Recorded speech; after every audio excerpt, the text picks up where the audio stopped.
Conway, and I know that the last Cahill has already welcomed back to the House Minister Flanagan, and I'd like to welcome Minister Staunton to the House. Senator Neil O'Donnell. Last Cahill, Minister Staunton, you're very welcome to the Seanad. I listened with interest to the other Minister, Minister Flanagan's address to us, and there was quite a number of it, or quite a lot of it, sorry, I should say, that I agreed with. It was a very important in terms of its intervention and its, I suppose, clear and coherent position. And as I said, there was lots of it I took a great degree of political heart from in terms of facing up and facing down. I'm sure the word that Martin was looking for there, racial tendencies, racism. The duty and the obligation on us to face that down, to challenge it where it exists within our society, and also to call out and face down those groups and organisations, I would call them fascists and racists, who are exploiting the misfortune that so many people find themselves in. I do want to make one point, and I acknowledge that the Minister is no longer in the chair, and I don't expect an answer to this, but I just want to make the point that, you know, I think it's a bit much to ask members who come in to this chamber and want to challenge the very clear, stark feelings within the direct provision system, where it is inhumane, where it does put people in jeopardy, where people are facing extreme marginalisation and isolation. That we're not doing that to try and amplify some of the sentiments of some of these characters who are trying to exploit racism out there in our society. We're doing that there because we have visited those centres, and because we have met with people, because we have heard their stories, and because I believe there is an obligation on us for all of the sentiments expressed by Minister Flanagan, that we have a duty and obligation to come in here and articulate that experience and those views. And it's because we do have a vested interest in the experience of these people coming to Ireland, and that we do want that on the record, and we do want that addressed. So it's not necessarily where Martin talks about people wanting a replacement and challenging us to outline an alternative to direct provision. If direct provision has to exist, that's fair enough. But the current system of direct provision is broken, and it needs fixed. And the Minister may shake his head, but Senator Conway and others were with me as members of the Justice Committee, where we went to see some of these centres, some of which functioned appropriately and functioned well, and I acknowledge that and accept that fully, Minister.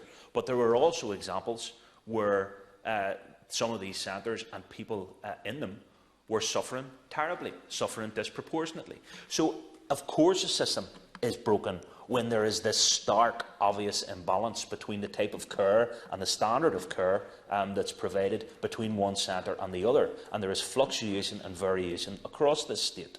The other big concern, and it was expressed very clearly at a number of hearings of the recent hearings of the Justice Committee, was the issue of emergency accommodation. Now, I accept the Minister's given us fair warning, and I think that comes from a genuine enough place. But I'm going to say this, and say it unashamedly. If people are in emergency accommodation and they can face the situation where, because a hotel, a private interest, has a previous booking for a wedding or a function or whatever it is, and people are put onto buses and relocated, scattered across this state, put into bed-sits, put into B&Bs, put into hotels, not knowing where they're going, not knowing when they're coming back, not knowing if they're going to be there with the family who are with them. That is an inhumane situation, Minister.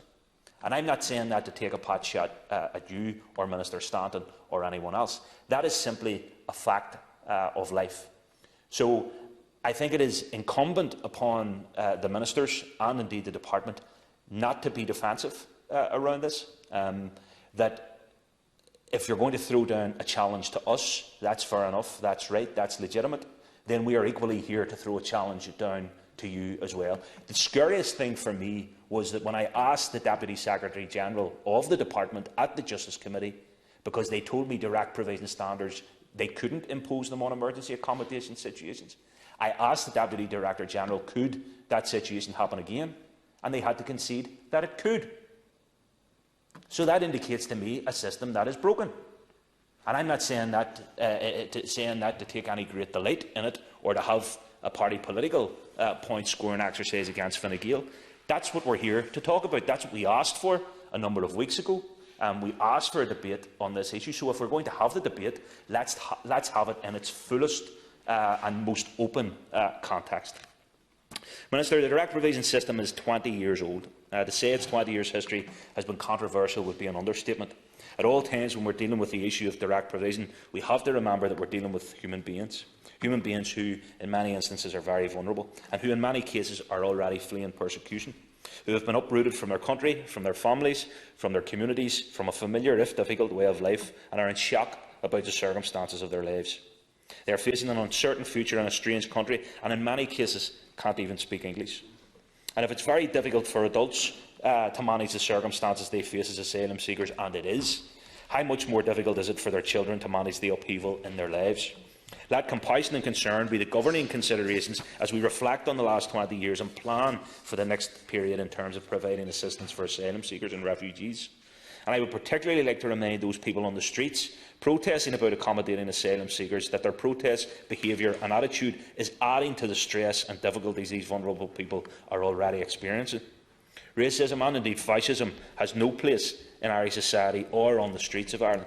For centuries, as Senator Lawless rightly said, Irish people have travelled the globe looking for refuge, looking for a temporary home away from Ireland, whether as economic or indeed political migrants. This state has an obligation to welcome, receive and support asylum seekers. The state's response has been inadequate at times and has failed many asylum seekers on occasion. But that doesn't mean that direct provision is a bad thing in of itself. The previous model is broken. I think we have to acknowledge that. A new model is required and can be delivered, which doesn't repeat the institutionalised mistakes of the past. Asylum seekers need the direct support of the government and the various agencies to assist them in their efforts to reside permanently in Ireland, but the government needs to introduce a new system which has at its heart an ethos which doesn't criminalise or demean or create suspicion about asylum seekers. We need a new system which dramatically reduces the length of time people are in the system while their application is being processed. The system should permit them to work, to study, to cook their own meals and have own-door accommodation for each and every family. This is a basic standard of living that is reflective of the values of Irish society and, more broadly, a system rooted in human rights. Due to the housing crisis caused by government policy, there is a severe shortage of houses. Therefore, some short-term measures, such as the use of former hotels or schools, may indeed be necessary. But these facilities should be owned and managed by the state and should also be own-door accommodation with access to healthcare, education, training and all the supports which people coming out of traumatic situations need. The current arrangements where private companies are running the direct provision accommodation is open to abuse, where profit may override care and compassion. That's a system that's potentially leaving itself open to being broken further. We support the use, and I'll finish, I only have a few more lines, Cahirla. We support the use of state-owned land and buildings to house asylum seekers. We support Justice McMahon's recommendations, especially regarding speeding up the application process and own-door accommodation. A better system is urgently required, and in that regard I would like to commend you, Minister Stanton, and acknowledge your work in trying to change a broken system and to make it better. We will continue to work with refugees, people in the community, NGOs and yourself, Minister, to help implement a credible and viable system which treats asylum seekers with respect, a system grounded in a human rights approach and which ends in the full integration of those who receive refugee status and remain and live among us.